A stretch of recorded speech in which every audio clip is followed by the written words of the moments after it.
boys and girls, children of all ages. This is me, Dukect, and man, it's been a very hectic week in the world of wrestling and all that good stuff, and some crazy stuff that happened, personal stuff as well.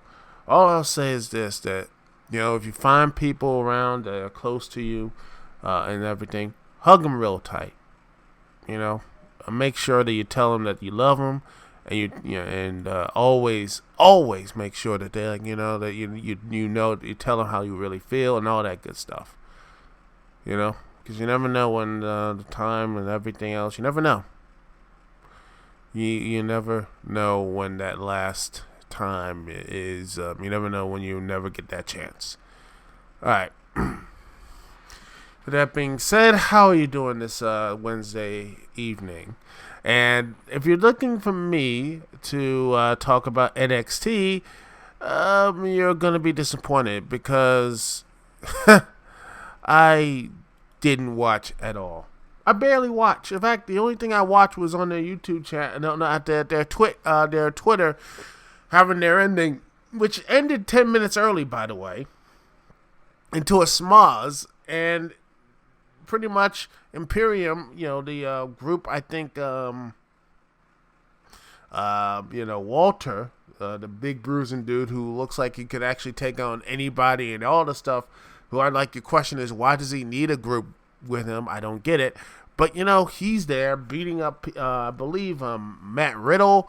And next thing you know, everyone in NXT started fighting and all that stuff. And that street fight between, I don't know, Matt Riddle and Dane, it just ended.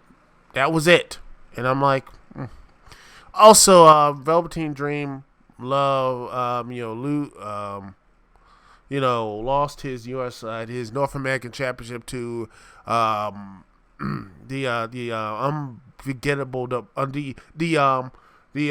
unbreakable or the boring era, whatever, and of Roderick Strong, the most boring man in pro wrestling, headlined with Adam Cole and two members of I don't care about the era. I don't. They're the most boring, blandest wrestler. It's like they're trying so hard for that work rate, that niche upon niches, and guess what? I don't care. I don't. And most people are gonna look at it the first time why are these four bland people the most important people of your brand? What is the difference? What is their characters? They just seem to be, we're just great wrestlers. That's it. And I'm done with that. Give me something else. And it looks like if Velveteen Dream is done in NXT, maybe he'll be going to the main roster or whatever proper, or he might get the NXT Championship there. Who knows? Maybe he could do something crazy. Maybe WWE might actually do something crazy, have him win the Royal Rumble or something, have a bit of a shock, and have him challenge for the Universal or WWE Championship. Do something like that. Have a little bit of a shock there, If you really want to shock the system, give someone not Adam Cole, give someone Velveteen Dream that type of, because he's the only one who actually has charisma and character, and not only NXT but done a few guys in WWE. But the problem is he'll probably get destroyed in the main roster. So that's what it is. It is what it is, folks. But you know what? That's pretty much my NXT talking points. Let's talk about the thing I want to talk about right now, and that is something people actually like, video games. Video games. Who doesn't want to like about video games? Well, there is, and people are like, well, what is the next big thing in video games? And I just was searching something there to talk about. Then I'm like, okay, something like that. But here it is. Yesterday, it was reported on. This is not only Fords, but also other stuff that is going to be talked about, and it looks like it's going to be the Venn. They are going to be 24-hour, 24/7 gaming network. Oh, haven't we seen this dance before? But some people say, hey, let's just do something different. I mean, they're going to be doing something different of talking about this stuff. And according to, they're saying that, right here on the TNW, the next web, and says that, quote, from Rachel Kester says, Venn is the 24/7 network gaming needs, says its creators. Venn, which stands for Video Game Entertainment and News Network, says the co-CEOs of the network include Ben Cushion, former director of new media at Vinity Games, and Ariel Horn, the esports producer at Riot's Games and Blizzard Entertainment. Venn would be like an old school TV network. Horn Cushion have repeatedly likened it to MTV, retrofitted to cater to gamers and esports enthusiasts. Speaking of the TNW, they both said they want to create a 24/7 news network for its very specific audiences. Quote, our audience is at the intersection of gaming and entertainment, and then this Gen Z and millennial generations we're catering to and elevating this audience of 200 million people a day are watching YouTube for gaming video content, or the 20 million subscribers Twitch has. We believe these are formats that can be elevated and produced in such a way that's similar to traditional television, even though everyone and their parents are basically leaving traditional television and going straight to streaming and such. So I honestly would not be surprised to see Venn being on the network will eventually go on, streaming. One of them, HBO Max, or what else, or the Disney Plus, or whatever these things are, or YouTube subscription thing that they still have, whatever. This says right here, and then continue. Let's see here. Where does gaming live? There's no natural home for it at the moment. There's publishers, there's venues popping up, the whole esports events, but there's no 24/7 live venue that covers the space. We're giving a bi-coastal way for people to congregate and experience the industry. Okay. Their work, and also it says right here, they're working on formats across game shows, reality television, streaming, docuseries, news, and bringing it all together with the best talent you see today. Gabe says, we believe the casters, the creators, the esports athletes, the streamers, we believe these are the celebrities of today. And you know what, it's true. People know who Ninja is, or PewDiePie, and their streamings and such. There is and all the other people who stream and do all this stuff on Twitch and everything else in between. But I also sit there and I'm like, the one thing I sit there and worry about is that, do people want to sit down and watch a television network on it?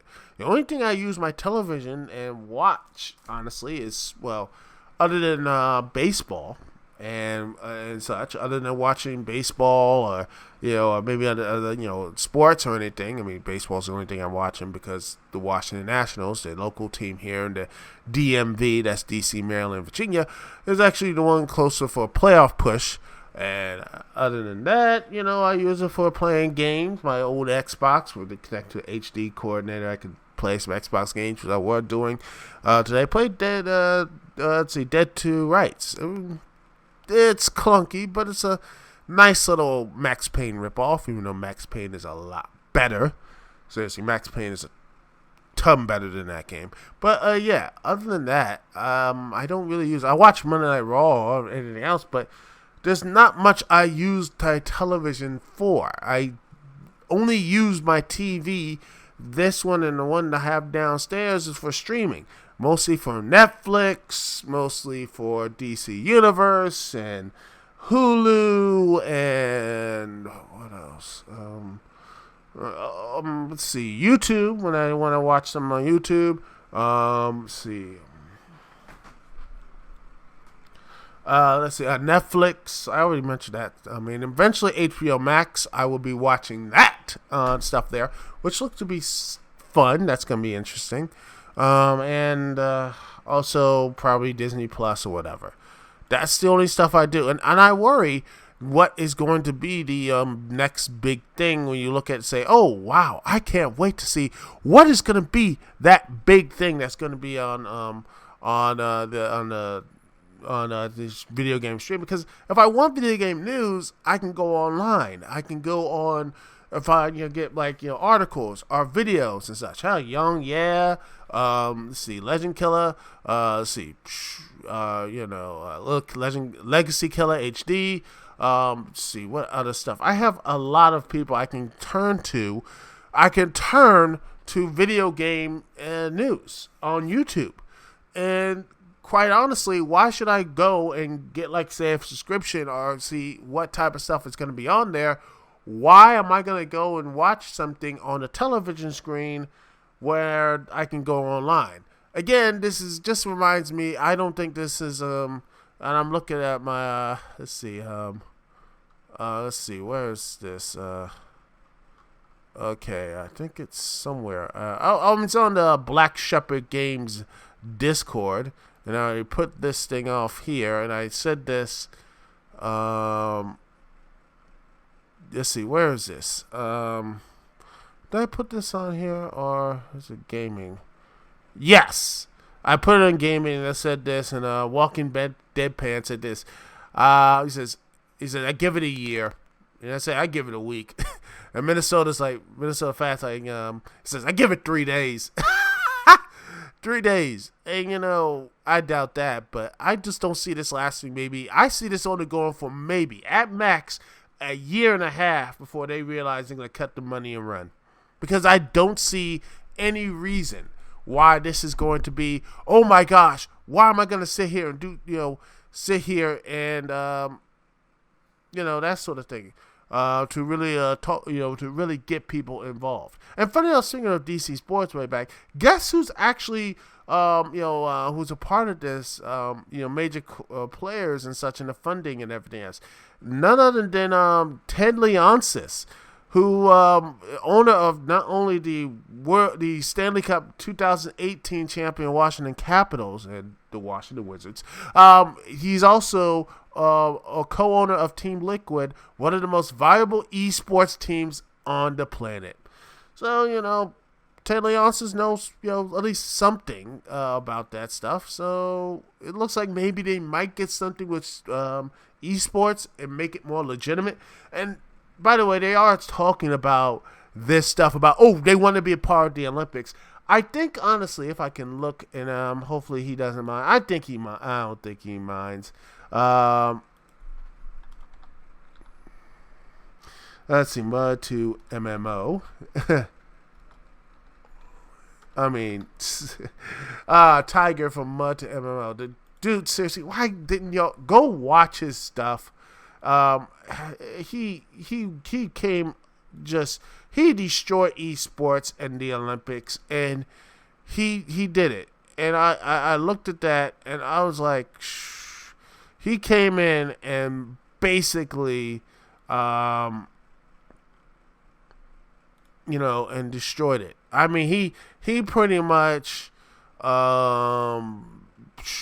just came in and just crushed. I mean, crushed any reason why people could talk about games and pretty much in the Olympics. Like, is Olympic exactly? He made it. Mud to MMO. Olympic level esports, shattering the dream. He goes in 19 minutes of this dude just going in. I will put the link in the description if you can go and watch and subscribe to the channel too, because this man knows. And besides, he actually made a really thing called Brick talked about what Bethesda did. Like, you need an ID and everything else to continue playing the game. He talked about this stuff too. About that as well. I'll put a link in that description. Well, man, saw this stuff coming. No one gave him the respect no one gave him any love. No one gave him love, man. So go watch these videos in the past, these past videos, man. He saw this stuff coming, and it's a shame he doesn't do these videos right now, man. I think he just does, he's cycling and does like streams and such. Go follow him on Twitter. I'll put his link to Twitter as well. Dude is a very wise man who goes on rides bicycles. It has an MMO bicycle thing, which I would try to do, but I'll probably tear my ACL, PCL, and RCL. I don't know what that is, but it just rhymes. But roll with me, people. But yeah, it's getting back to the point. The esports wants to do something, but yeah, I don't see any reason. There is no reason esports can ever be in the Olympics unless they do a drastic recovery. And by the way, link will be also in the description. I have to do this as well. About not just this, but also esports is worth it. Are esports worth it, and everything else. So he shows it, and he gets some love. He bashes it, but he shows some love. So, he builds, he tears down, but also he goes in and builds things up. So you can't hate him that. But also, but my final verdict, I can't really have a final verdict. This stuff hasn't released yet. It's coming out in 2020. So I don't know. I will be there when it first launches. If I can find it, I will watch it. And in any form it takes, I will give it a chance. If not, I don't see it lasting as long as G4 did. And hell, G4 lasted a hell of a long time.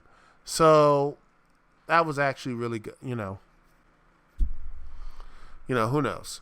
But hey, who knows? Maybe this could be the Gen Z version of G4, who knows? But anyway, all right, I'm going to take a small break. We'll be right back. And after that, we'll talk some more wrestling. We're going to talk about some Impact. And this is the fun thing, folks, about that. They're not really much of a locale anymore. Well, mostly. Well, they'll still have a chance to be one, but I'll get into that later. Anyway, this is Duke CT. Thank you so much for listening to TalkShoe.com, where you're listening to me in the Duke CT Lounge. We'll be right back right after this. This lovely little ditty. We'll have some. Let me play a little bit of the. Here's something really good. How about some Sonic Speeding Adventures? How about alrighty. P1511. Never fear to fall. Sonic's Hedgehog, one of the best things about this is OC remix, by the way.